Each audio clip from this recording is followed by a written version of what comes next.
ভূমিকম্প হয় এটা আমাদের হাতের কামাই। বলে ভূমিকম্প কেন হয়? জমিনে পাপাচার যখন বাড়ে ভূমিকম্প বেড়ে যায়, জমিনের মধ্যে জুলুম বেড়ে যায়, ভূমিকম্প বেড়ে যায়। দোকানদার ওজনে কম দেওয়া শুরু করে বলে ভূমিকম্প বেড়ে যায়। নাচ গান অশ্লীলতা মদ্যপান বেড়ে যায় বলে ভূমিকম্প বেড়ে যায়। তাহলে জমিনে ভূমিকম্প সংগঠিত হওয়ার অন্যতম কারণ হলো এই আল্লাহর জমিনে পাপাচার অনাচার অশ্লীলতা বেড়ে যাওয়া। এজন্য যদি বড় ধরনের ক্ষতি থেকে বাঁচতে হয় আমাদেরকে পাপ মুক্ত জীবন গঠন করতে হবে। আল্লাহ তৌফিক দান করেন। এরপরে নবীজি সাল্লাল্লাহু আলাইহি ওয়াসাল্লাম জানায় দেন, ওয়ায়াতাকারাবাজ জামান, কিয়ামতের আগে সময় সংকুচিত হয়ে যাবে।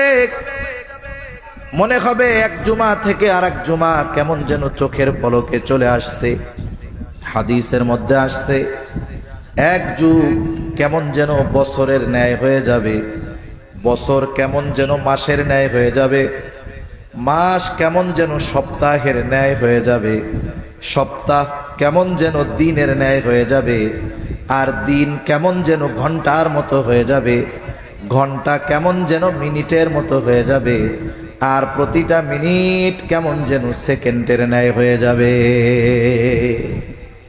তার মানে কিয়ামতের আগে সময় সংকুচিত হয়ে যাবে। আগেও তো 12 বছরে এক যুগ ছিল, 12 মাসে এক বছর ছিল, 7 দিনে এক সপ্তাহ ছিল, 24 ঘন্টায় এক দিন ছিল, 60 মিনিটে এক ঘন্টা ছিল, 60 সেকেন্ডে এক মিনিট ছিল। আগেও যা ছিল এখনো তাই আছে। কিন্তু মূল সমস্যা কোথায়? বলে সময় থেকে আল্লাহ বরকত উঠায় নিয়ে গেছে।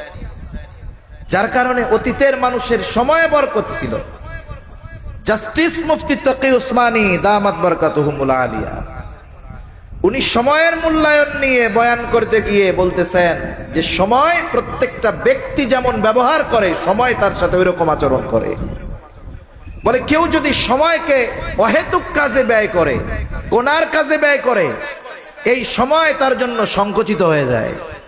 কিন্তু সময়কে যদি কেউ ভালো কাজে ব্যয় করে ওই সময়ের মধ্যে আল্লাহ বরকত দিয়ে দেয়। যেমন চায়ের দোকানে জোহরের পর থেকে নিয়ে রাত 10টা পর্যন্ত বসে থাকে, কষ্ট হয় না? অনেক মানুষ এমন আছে না নাই?